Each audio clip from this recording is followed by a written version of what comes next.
మాంత్రిక రూపంతో కూష్మాండ నామధేయంతో గతంలో సంచరించిన నేను ఎవ్వరికీ నా మీద అనుమానం రాకూడదని వసీకరగా రూపం మార్చుకుని చెయ్యవలసిందంతా చెయ్యడం జరిగింది. చివరి నిమిషంలో ముక్కు పుడక కనిపించకుండా అల్లరి పెడుతుంది. నా సమస్యకు నువ్వే పరిష్కారం చూపించాలి కాపాలిక.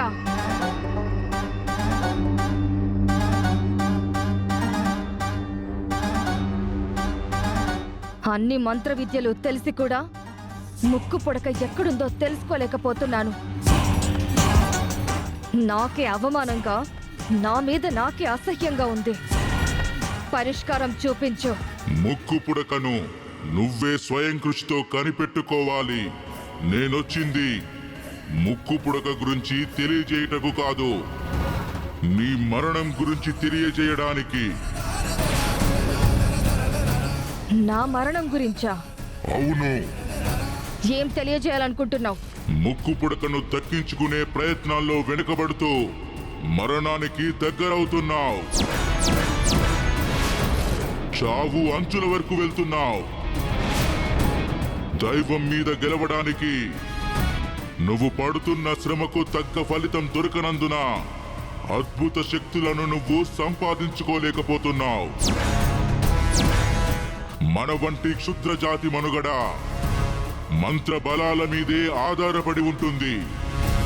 అవే దక్కనప్పుడు బలహీనులమైపోతాం. దుష్టగ్రహాలు నీకు ఎదురు తిరగకముందే నిన్ను నువ్వు కాపాడుకో వసీకరా.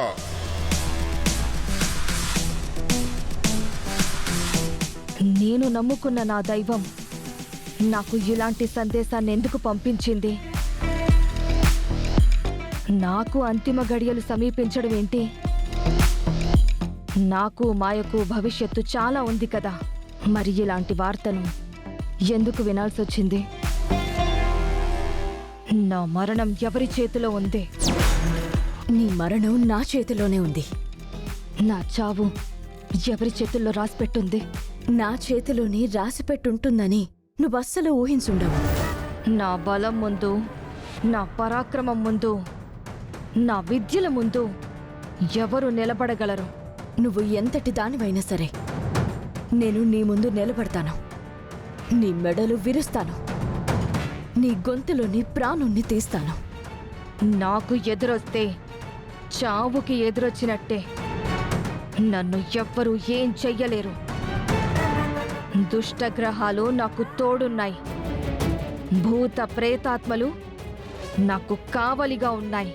పంచభూతాలను ఈ పిడికిలిలో బంధించగల సమర్థురాలిని. నా దగ్గరకు మృత్యువు ఏ రూపంలోనూ చేరుకోలేదు. నీ బలం ఎంతైనా, నీ వెనక రాక్షస సైన్యం ఎంతున్నా, నా వెనక అమ్మవారుంది. ముందుండి నడిపిస్తుంది.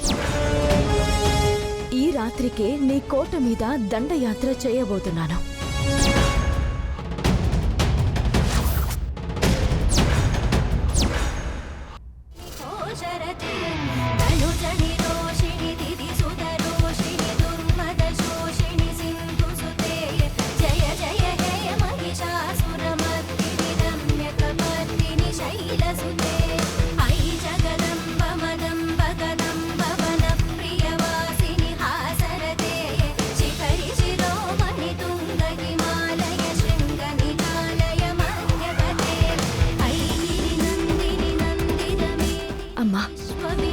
స్వామీజీ చెప్పినట్టు పౌర్ణమి గడియల వరకు కోటలోకి అడుగుపెట్టే ప్రయత్నం చేయకుండా ఆగిపోయాం.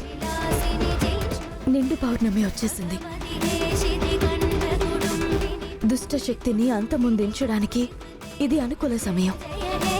అందుకే అత్తయ్యను ముక్కు పుడకను తీసుకుని రావడానికి బయలుదేరుతున్నాం. మమ్మల్ని ఆశీర్వదించు.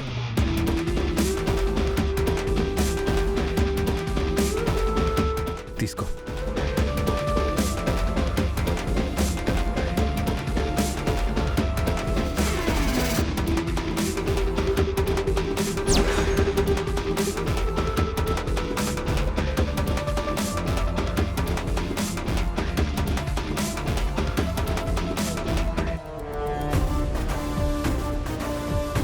మావయ్య, మీకిచ్చిన మాట ప్రకారం, ఊరికిచ్చిన మాట ప్రకారం ఈరోజు మేము శవాల కోట దగ్గరికి బయలుదేరుతున్నాం. అమ్మవారి కృపతో మేము విజయంతో ముక్కుపుడకను అత్తయ్యను తీసుకుని వస్తామని అనుకుంటున్నాం. జగన్నాథం గారి దగ్గర నుంచి సేకరించిన కోటకి సంబంధించిన ఆర్కిటెక్చర్ మ్యాప్ మరియు కోటకి పడమర దిక్కునున్న ద్వారంకు సంబంధించిన ఈ తాళంతో లోపలికి ప్రవేశిస్తాం.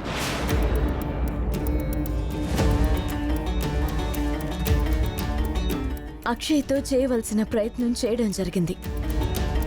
అక్షయ్ కూడా మనకి చెప్పకుండా వెళ్ళి ప్రయత్నించడం జరిగింది. ఇప్పుడు అసలైన సమయం వచ్చింది. మీరు ప్రాణాల్ని అడ్డం పెట్టి వెళ్తున్నారు. ఒకవైపు వేద ఎంతో కాలంగా ఆ కోటలో ఉండిపోయిందన్న బాధ, మీరు ఈ విధమైన సాహసం చేయబోతున్నందుకు మరోవైపు గుండెల్లో నలిపేస్తున్న వేదన. కానీ తప్పడం లేదమ్మా. విజయంతో రండమ్మా. ఊరు బాగుపడాలి అంటే ఏదో ఒకటి జరగాలి కదా మావయ్య. ఊరికి మనశ్శాంతి కావాలి. దుష్టశక్తి అరాచకాలకు, ఆగడాలకు ముగింపు పలకాలి. ఊరు మరో చావుని చూడకూడదు. మీరు మా గురించి కంగారు పడకండి నాన్న.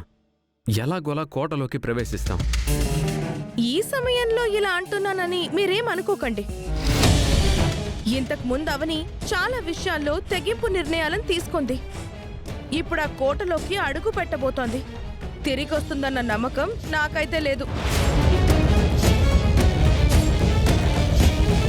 నేనేమంటానంటే, ముందు చూపుగా వీళ్ళ ఫోటోలు దండలు రెడీ చేసుకోవడం మంచిది అని నా అభిప్రాయం.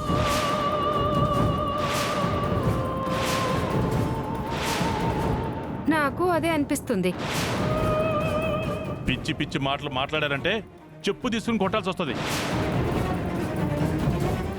వసంత గారు, ఏం మాట్లాడుతున్నారు మీరు? తప్పు కదా.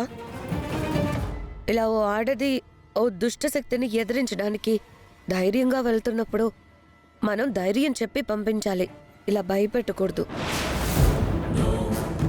అవని గురించి నాకంటే ఎక్కువ మీ అందరికీ బాగా తెలుసు.